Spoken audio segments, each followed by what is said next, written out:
Hello my people, this is Dan from Freedom Forest, and today I'd like to invite you to join me planting up this season's sweet potato slips. Also going to be talking about some of the really important lessons we've learned if you want to cultivate these yourself and grow them and store them successfully year on year.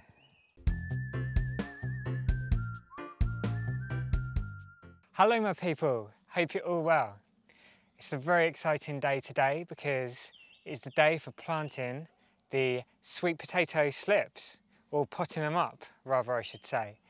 So, as you would know, if you watched our previous video last year, the most productive variety we have found here in the southeast of the UK to grow are T65.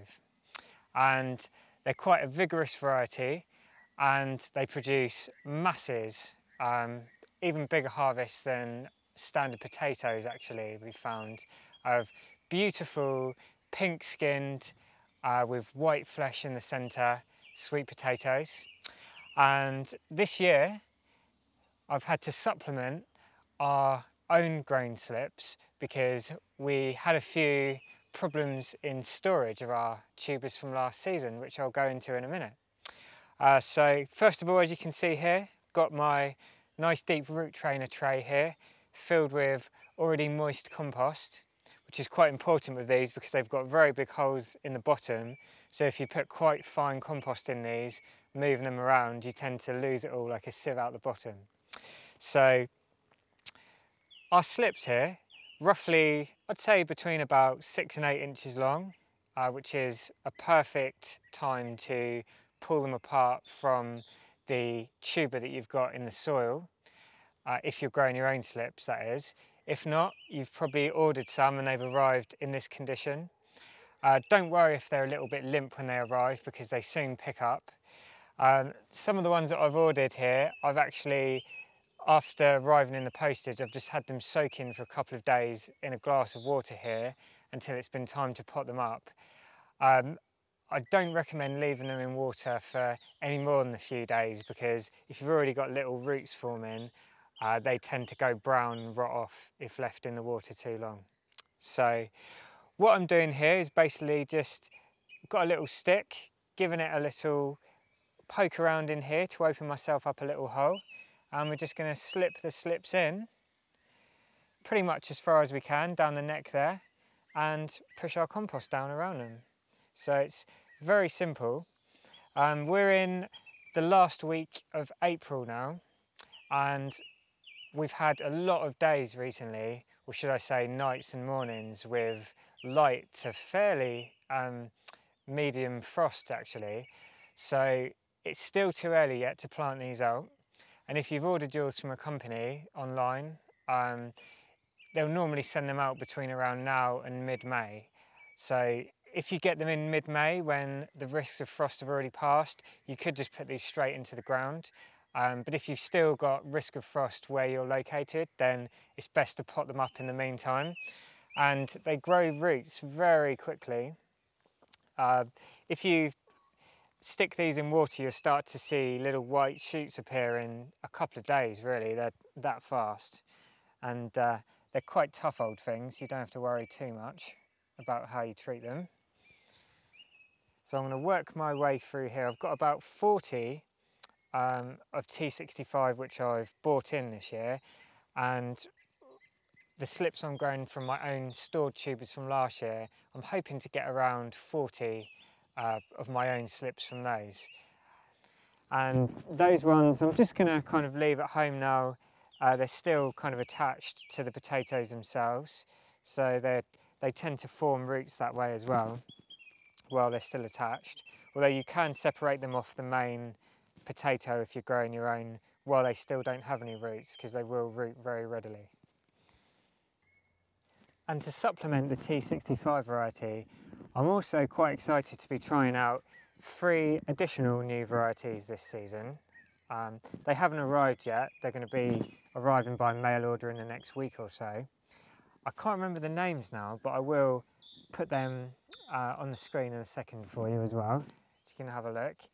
And it's really just a trial which varieties are going to be most productive in the UK, because we found last year, if you look back through our video catalogue, the two videos last year, which was growing sweet potatoes outdoors in the UK, and there's a growing sweet potatoes indoors, which were the same varieties but grown inside the polytunnel.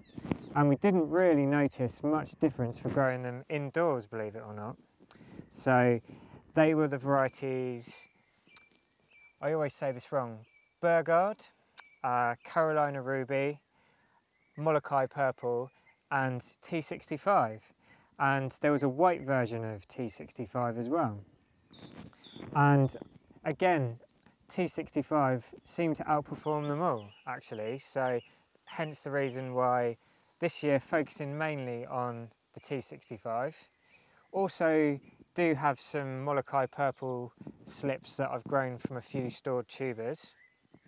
And one of the beauties of growing your own sweet potatoes is you could easily get locked into the cycle of having to order your own slips every year, which are quite expensive actually.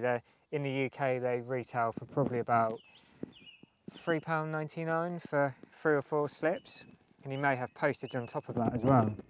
So it really is as simple as just keeping by a couple of your tubers, or more than a couple depending on what scale you want to grow on, and you just cut them in half, place them in a tray of compost, half buried, give them a bit of moisture, and this is indoors if you're in kind of a temperate climate like us, February kind of time, on a windowsill or in a conservatory, and they will start to shoot quite vigorously actually within 3 or 4 weeks, and you'll find each half of potato that you've cut in half will tend to have roughly about 4 to 8 shoots per side.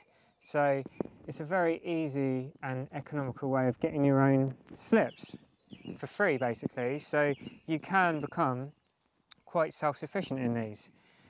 But as I found last year, storage can be a little bit tricky, or it takes a little bit of experimentation to get the right conditions.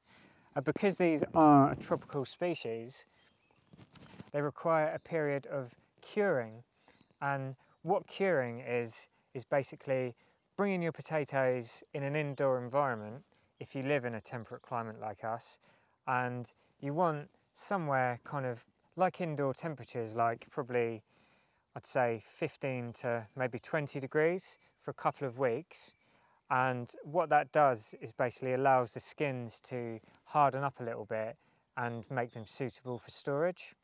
If you don't do that, then they will be, well, there is a high likelihood that you may start to get quite a lot rotting and going all sticky and manky, which you don't want. Now, the problem we had this year was 2 things. One, the potatoes that we were growing in the polytunnel, the sweet potatoes, I naively thought, because they're under cover, we'll leave it a few more weeks. And we had a few light frosts quite early, which damaged the foliage, and I thought, oh, the potatoes would be fine, you know, I'll leave them a few more days. And any frost, I've realised now, does really damage the tubers and makes them completely unviable for storage. And although there was a few little blotches initially on the skins, over the next probably month or so, pretty much the whole lot we grew inside the tunnel did rot. So it's very, very important to do all of your harvesting before frost. And I'll make sure I'm definitely doing that this season. And the other issue we had for our losses was that for the potatoes we grew outdoors, which I did harvest in time, what I made the mistake of doing is curing them correctly indoors, but then I actually stored them over winter in an unheated shed. So basically the ambient temperature at night time was the same as outdoors, so it could get 0 and potentially even below. And basically that just caused the vast majority of them to actually, the same situation, just rot, and you know, any that were touching the potato next to it, that spread. So we lost a lot this year, but that was only kind of, I would say, around Christmas time. So because we did have so many in storage, we had an absolute abundance from when we harvested until Christmas. And then the last good ones I did keep purely for seed. Slips, sorry, should I say. So lessons learned there, and that's what life's about, progressing each year. And it's going to take a lot of years to become, you know, truly, I don't even want to use the word expert, because I think there's always more to learn in life about anything. But yeah, just getting the process down to a good level where you can be confident each year and you're not making any silly mistakes.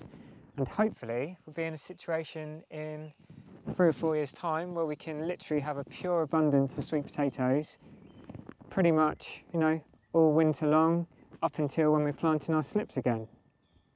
So that was just a little update on the slips this season and how things are progressing. As I say, I'm going to pot these up now. The roots will very quickly fill these root trainer trays, and come, I think probably the 3rd week of May, depending on what the forecast is, that's when I'm going to plant these out.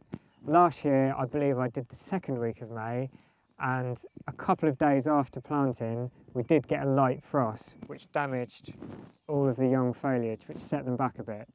So, yeah, be sure you're not going to get another frost before you put these in. Or if you think there is a chance, maybe cover them with a bit of fleece or something. Anyway, leave it there today. Peace and plants. And mad respect.